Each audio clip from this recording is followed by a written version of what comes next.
Hello दोस्तों, कैसे हैं आप सब। आशा है कि आप सब अच्छे ही होंगे। आज मैं आपके लिए एक नई कहानी दरवाजे के उस पार लेकर आई हूँ। कहानी पसंद आए तो मेरे चैनल को सब्सक्राइब करना और वीडियो को लाइक करना ना भूलें। साथ ही साथ अगर आप चाहते हैं कि मैं भविष्य में भी आपके लिए ऐसी ही कहानियाँ लेकर आती रहूँ तो उनकी अपडेट्स पाने के लिए बेल आइकन को भी प्रेस कर दें। तो चलिए शुरू करते हैं। मैं नहीं मानती ये सब कुछ, ये भूत प्रेत आत्मा वात्मा सब बकवास है और कुछ नहीं। मैंने बात खत्म की और उठकर जाने लगी। लीना ने मेरा हाथ पकड़ा और ऐसे अंदाज में देखने लगी जैसे मैंने कोई गुनाह कर दिया हो। उसने निहायत ही दयनीय और घबराई हुई आवाज में कहा, हर बात मजाक नहीं होती श्री, ऐसे लाइटली मत लिया कर उन चीजों को जिसके बारे में तुझे कुछ पता ना हो। खुदा न खास्ता कभी सामना हो ही गया ना तो। अरे कितनों ने सुनी है उस वीरान बंगले के दरवाजे के अंदर से आती चीखें। और तो और कई बार ऐसा लगता है जैसे जैसे कोई दरवाजे को अंदर से पीट रहा हो। श्री मान जा, देख, रुक जा आज यहाँ, या फिर उस बंगले की तरफ बिना देखे पार करना। बोलना श्री, नहीं देखेगी ना? श्री बोलना। ओह प्लीज लीना, अब तू शुरू मत हो जाना फिर से। चल मैं चलती हूँ और आज मैं वहीं से जाऊंगी और देख लेना तू, कल सही सलामत यही मिलूंगी, बिल्कुल वन पीस में। Good night. मैंने अपना पर्स उठाया और लीना को वैसे ही परेशान छोड़कर वहां से निकल गई। लीना और मैं साल भर पहले ही मिले थे। हमारी सोच तो वैसे जमीन आसमान की तरह कभी नहीं मिलती थी। वो दिन बोलती तो मैं रात बोलती, लेकिन फिर भी पता नहीं क्यों हम काफी क्लोज आ गए थे एक दूसरे के। वो जहां भूत प्रेत को जिंदगी और मौत की तरह मुमकिन मानती थी, वहीं मैं इन बातों को बच्चों को डराने वाली कहानियां कहती थी। काश काश मैंने उस दिन उसकी बात मान ली होती तो। उस दिन, वो दिन मैं कैसे भूल सकती हूँ। जिंदगी ही तो बदल गई मेरी उस दिन से, एक्चुअली उस रात से। एक क्लासमेट की ट्रीट के चक्कर में रात काफी हो गई थी।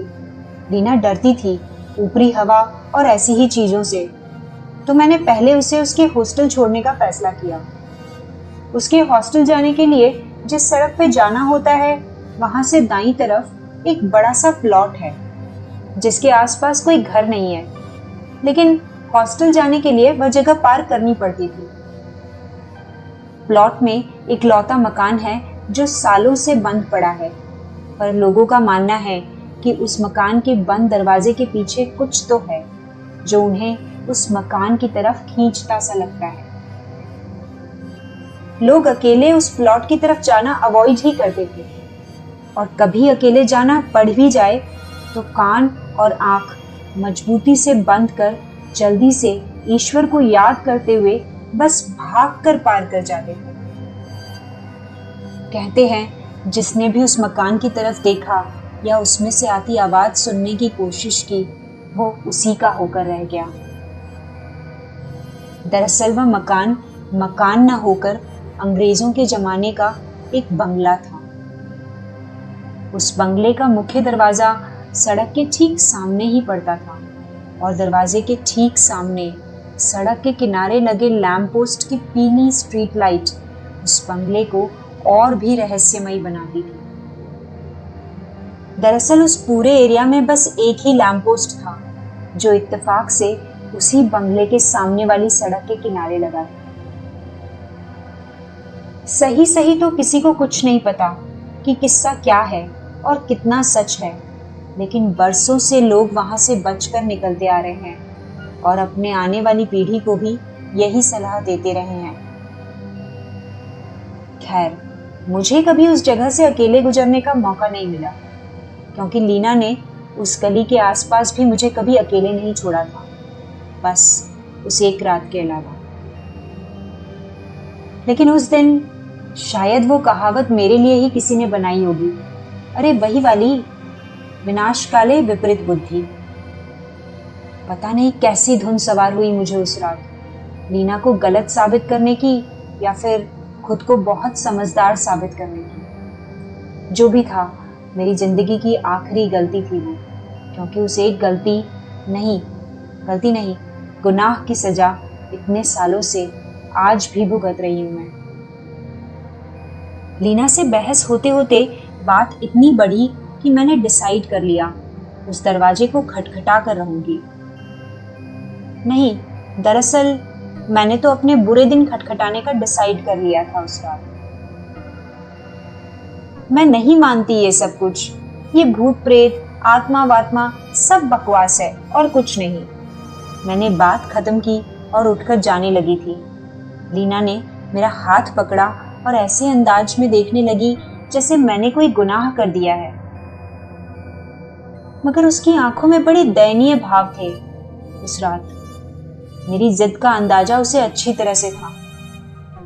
उसने निहायत ही दयनीय आवाज में कहा, हर बात मजाक नहीं होती श्री, ऐसे लाइटली मत लिया कर उन चीजों को जिसके बारे में तुझे कुछ पता ना हो। खुदा ना खास्ता कभी सामना ही हो गया ना तो। ओह प्लीज लीना, अब तो शुरू मत हो जाना फिर से। चल मैं चलती हूँ, और आज मैं वहीं से जाऊंगी, और देख लेना तू, कल सही सलामत यहीं मिलूंगी, बिल्कुल वन पीस में। चल अब, गुड नाइट। मैंने अपना पर्स उठाया और लीना को वैसे ही परेशान छोड़कर वहां से निकल गई। लीना के चेहरे पर आए डर ने पता नहीं मुझे एक अजीब सा सुकून का एहसास कराया था। मैंने मजाक ही बनाया था उसके डर का और मुस्कुरा के बाहर आ गई थी। लीना रोकती रह गई थी मुझे। उसकी आंखों के आंसू और बदन की थरथराहट मैं आज भी महसूस कर सकती हूँ। रात के करीब 11 बजे थे, फिर भी हवा में गर्मी कम नहीं हुई थी, बल्कि पूर्व हवा ने तो मौसम को और भी चिपचिपा कर दिया था। वैसे भी इस तरफ रहने वाले लोग जल्दी ही अपने अपने घरों में बंद हो जाते थे। ऊपर से गर्मी के कारण लोग वैसे भी एसी चलाकर घरों में ही रहना पसंद करते थे। बहादुरी और बेवकूफी में जो हल्का सा फर्क होता है ना, वो फर्क मुझे उस रात समझ आना था। अपनी ही झोंक में अपने सैंडल के हील को खाली सड़क पर खटखट करती इतराती हुई मैं उसी प्लॉट के पास पहुंची। स्ट्रीट लाइट की पीली रोशनी और उस बंगले का पुराना सा विशाल दरवाजा एक बार की पसीने से भीगे मेरे जिस्म ने हल्की सी झुरझुरी ली थी। श्री चल यार, बस हो गया, जो है रहने देते हैं। दरवाजा ही तो है लीना। मेरा दिल चाहता था कि मैं लौट जाऊं, और मैं कदम वापस लेने ही वाली थी कि लीना का ख्याल आ गया। बस हो गया, फिर तो अब तो जाना ही है। बस एक बार नॉक करूंगी और उल्टे पैर लौट जाऊंगी। दिमाग हार मानने को तैयार नहीं था, दलीलें दे रहा था अपनी। सच मेरे दिमाग की दलीलें सुनकर तो एक बार की सुप्रीम कोर्ट का सीनियर वकील भी शर्मा जाता। मैंने अपने आसपास देखा, दूर दूर तक एक परिंदा भी नहीं। स्ट्रीट लाइट की मरी हुई पीली रोशनी के अलावा और कोई रोशनी भी नहीं थी वहां। जहां तक वो पीली रोशनी अपनी बाहें फैला सकती थी, फैलाकर अंधेरे को दूर करने की नाकाम सी कोशिश कर रही थी, पर एक गोलाई में रोशनी कम होते होते खत्म हो गई थी। बस बंगले के फ्रंट एरिया में ही थोड़ा उजाला था, बाकी हिस्सा अंधेरे में मुंह छुपाए खड़ा था। मैं उसके एकदम करीब खड़ी थी, उस दरवाजे के, जिसको लोग दूर से भी देखना नहीं चाहते थे। पता नहीं क्यों, लेकिन मैं बस देख रही थी उस दरवाजे को, उसकी जंग पड़ चुकी, रंग उड़ चुकी चौखट को। मैंने कदम आगे बढ़ाए। मुझे ऐसा लगा जैसे मेरे पांव कांप रहे हैं। करीब 10 सीढ़ियां होंगी ऊपर दरवाजे तक पहुंचने के लिए। मैं शायद 5वीं सीढ़ी में थी।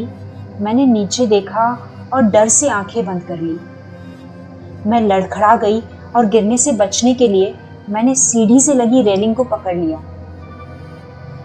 सीढ़ियों पर मरी हुई चिड़िया पड़ी थी, ठीक मेरे पैरों के पास। उफ, तू है छुटकी। लगता है प्यास से मर गई बेचारी। मैंने मरी हुई चिड़िया को एक नजर देखा और आगे बढ़ गई। अब मैं दरवाजे के एकदम सामने खड़ी थी। दिमाग में अजीब अजीब से ख्याल आ रहे थे। मैंने सर को झटका और अपना दायां हाथ आगे बढ़ाया। लोहे की बड़ी सी गोल कुंडी को जैसे ही मैंने हाथ लगाया, ऐसा लगा जैसे सारे शरीर में करंट से दौड़ गया। मैंने झटके से हाथ वापस खींच लिया और दरवाजे से 2 कदम पीछे हट गई। दिल ने कहा, हो गया श्री, अब चल बस। दिमाग ने कहा, यहां तक आके लौट जाना बेवकूफी है श्री। आज तो नॉक करके ही जाना, वरना कल से लीना की हर बात पे हाँ हाँ करने होगा। नहीं, मैं साबित कर दूंगी कि ये सब बस अफवाहें हैं, मैंने खुद से कहा और झटके से कुंडी को पकड़ के जोर जोर से दरवाजे पर पटकने लगी। पता नहीं ऐसा क्या हुआ, मैं रुक नहीं पा रही थी। कुंडी को पकड़े हिलाए जा रही थी और अचानक जैसे मैंने कुछ सुना। आ रही हूं बाबा, इतना क्यों हड़बड़ा रही हो, जरा सब्र नहीं इस लड़की में। मेरे होश गुम। ये क्या था? कोई है अंदर? नहीं नहीं नहीं, नॉट पॉसिबल, ऐसा कैसे हो सकता है? झटके से जैसे मैं जगी और वहां से भागने के लिए हड़बड़ाकर पीछे पड़ गई। हड़बड़ाहट में लड़खड़ाई और सीढ़ियों पर गिरती चली गई मैं। तीखी सी चरचराहट की आवाज सुनी मैंने और अपनी घायल कोहनी के धूल को दूसरी हथेली से झाड़ते हुए ऊपर देखा। दरवाजा खुल रहा था धीरे धीरे। दरवाजे के थोड़े से खुले हिस्से से लालटेन की हल्की हल्की पीली रोशनी आ रही थी। मेरी आंखें बस फट पड़ने को थी। मन किया उठूं और दौड़ लगा दूं वहां से, लेकिन मुझ में इतनी भी हिम्मत नहीं थी कि उठकर खड़ी हो सकूं। नहीं देखना चाहती थी मैं उस दरवाजे को, लेकिन जैसे किसी ने जादू कर दिया था मुझ पर। मेरी फटी हुई आंखें धीरे धीरे खुलते दरवाजे पर टिकी थी। 1 इंच तो मैं हिला नहीं पा रही थी खुद को। पूरा चेहरा पसीने और आंसू के मिश्रण से भीग गया था। नमकीन सा एहसास हुआ था मुझे जब अपने डर से खुले हुए होठों पर जुबान फहराई थी मैंने। पता नहीं ये आंसू थे या पसीना। दरवाजा खुला और मैंने अपनी जिंदगी की सबसे भयावह चीज देखी उस रात। अनगिनत औरतों की छत विच्छत लाशें, और हर लाश अपने खोए हुए अंग को ढूंढ रही थी। सामने खड़ी थी वो जिसका सर नहीं था उसके कांधे पर। अब वहीं पड़ी रहोगी या मेरा सर ढूंढने में मदद करोगी? कमीना अफसर, पता नहीं कहां रख दिया मेरे सर को, कब से ढूंढ रही हूं। वैसे तू भी बुरी नहीं है, तेरा सर। उसने अपनी हथेली आगे बढ़ाई थी और उन हथेलियों में आंखें रखी थी, उसी की आंखें। पता नहीं मुझ में कहां से हिम्मत आ गई अचानक। मैं जोर से चीखी और सारे दर्द को दरकिनार करके उठकर भाग खड़ी हुई वहां से। भागती रही, पता नहीं कब तक। बस चीख रही थी मैं और भाग रही थी। फिर अचानक अंधकार सा छा गया, सब कुछ शांत।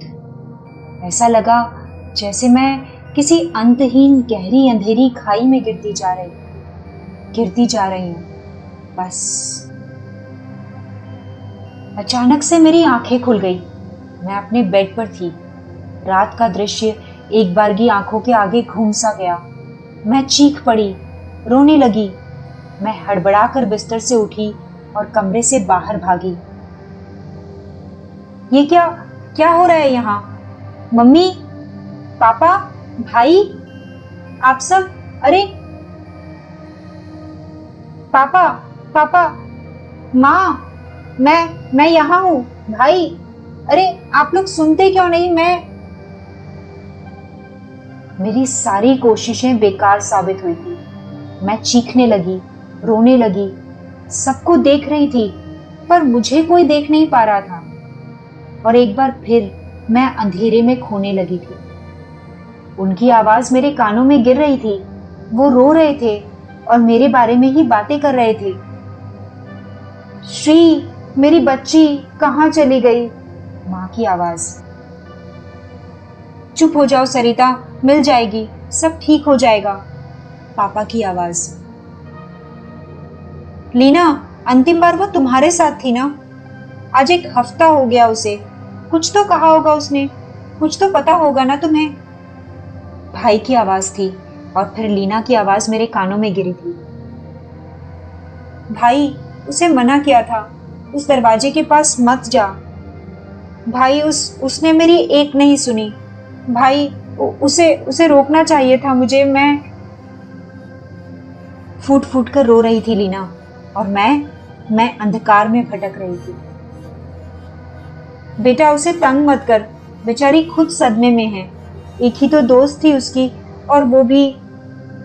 लीना बेटा, तू रो मत, हम श्री को ढूंढ लेंगे। माँ लीना को चुप करा रही थी और खुद रोते जा रही थी। मैं वही थी, उसी बंगले में। फर्क सिर्फ इतना था कि आज मैं दरवाजे के अंदर खड़ी थी। कटी फटी लाशें मुझसे अपने खोए अंग का पता पूछती और फिर खुद ढूंढने लग जाती थी। अचानक लालटेन पकड़े वही बिना सर वाली औरत मेरी तरफ बढ़ने लगी। मैं कांप रही थी डर से और पछता रही थी कि उस दिन बेवकूफी क्यों की मैंने। अरे लड़की, तूने अभी तक मेरा सर नहीं ढूंढा? चल फिर अपना वाला ही दे दे। नहीं! मैं बंगले के दरवाजे पर ताबड़तोड़ प्रहार करने लगी। दोस्तों, आपको मेरी ये कहानी कैसी लगी कमेंट सेक्शन में जरूर बताइएगा। साथ ही साथ अगर कहानी पसंद आई हो तो इसे जितना हो सके उतना शेयर कीजिएगा, ताकि आपके साथ साथ और लोग भी इस कहानी का मजा ले सकें।